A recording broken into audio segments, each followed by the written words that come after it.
주택이나 상가는 이미 건축물이 존재하고 그 용도가 명확한 경우가 많습니다. 주택은 주거 목적, 상가는 상업 용도로 사용되기 때문에 비교적 용도나 규제가 단순한 편입니다. 반면 토지의 경우에는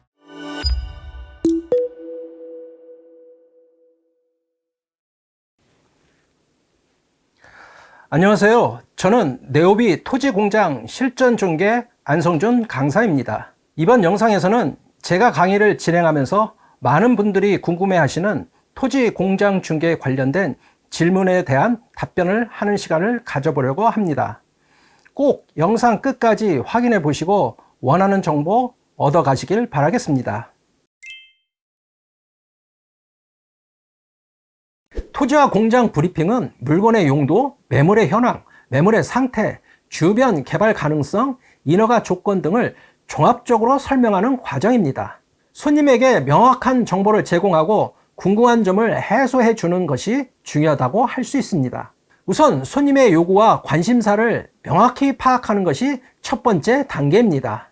손님이 어떤 정보를 중요시 하는지, 어떤 점에 관심을 가지고 있는지를 이해해야 합니다. 이를 통해 브리핑 내용을 손님에게 맞춤형으로 준비할 수 있습니다. 브리핑을 시작할 때는 명확한 개요를 제공하는 것이 좋습니다.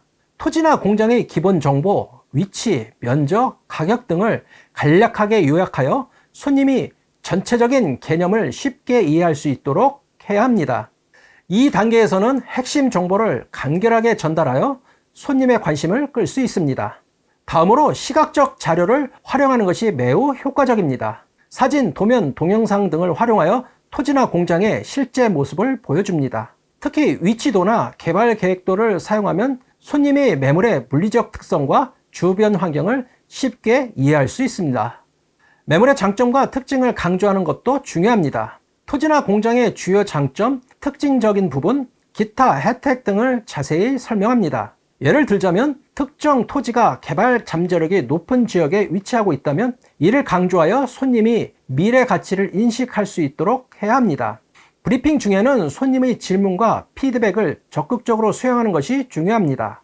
손님이 질문을 할 때 신속하고 정확하게 답변하며 추가적인 정보를 제공할 준비가 되어 있어야 합니다. 또한 실제 사례나 성공 사례를 공유하는 것도 효과적입니다. 유사한 매물의 성공적인 거래 사례를 소개하면 손님이 매물에 대한 신뢰도를 높이고 손님의 결정에 확신을 줄 수 있기 때문입니다. 브리핑 후에는 후속 조치가 필요합니다. 브리핑에서 제공한 정보와 추가 자료를 문자, 이메일, 문서로 제공하여 손님이 언제든지 참고할 수 있도록 합니다. 또한 후속 상담이나 추가 정보를 제공하기 위해 지속적으로 연락을 유지하는 것도 좋습니다. 마지막으로 명확하고 전문적인 정보 전달이 필수적입니다. 전문 용어를 사용할 때는 그 의미를 쉽게 설명해주고 복잡한 내용은 간단하게 풀어서 전달하는 것이 좋습니다. 우선 부동산의 성격과 활용도가 다릅니다. 주택이나 상가는 이미 건축물이 존재하고 그 용도가 명확한 경우가 많습니다. 주택은 주거 목적, 상가는 상업 용도로 사용되기 때문에 비교적 용도나 규제가 단순한 편입니다. 반면 토지의 경우에는 개발 가능성과 활용 용도에 따라 그 가치가 달라지며 그 토지 가치를 확인하기 위해서 용도지역, 용도지구, 조례, 토지 이용 계획 등으로 사전에 확인할 수 있습니다. 이 때문에 토지 중개는 매우 복잡하고 다양한 변수를 고려해야 합니다. 공장은 산업용으로 사용되기 때문에 업종 구분, 인허가, 환경 규제, 안전관리 등 여러 가지 법적 요건을 충족해야 하며 이런 요건들은 중개 시 반드시 확인해야 하는 사항들입니다. 예를 들어 공장 중개 시에는 입주 가능 업종 여부, 공장 등록 여부, 인허가 등이 필요하고 이러한 요건들이 충족되지 않으면 거래 자체가 어려울 수도 있습니다. 또한 시장 특성과 수요도 주택 및 상가와는 다릅니다. 주택과 상가는 일반 소비자를 대상으로 하는 시장이지만 토지와 공장은 주로 기업이나 투자자를 대상으로 하므로 가격 협상이나 계약 조건 설정에도 차이가 발생할 수 있습니다. 따라서 토지와 공장 중개 시에는 더 전문적인 지식과 전략이 필요하며 손님의 요구사항을 철저히 분석해 맞춤형 전략을 세우는 것이 중요하다고 할 수 있습니다.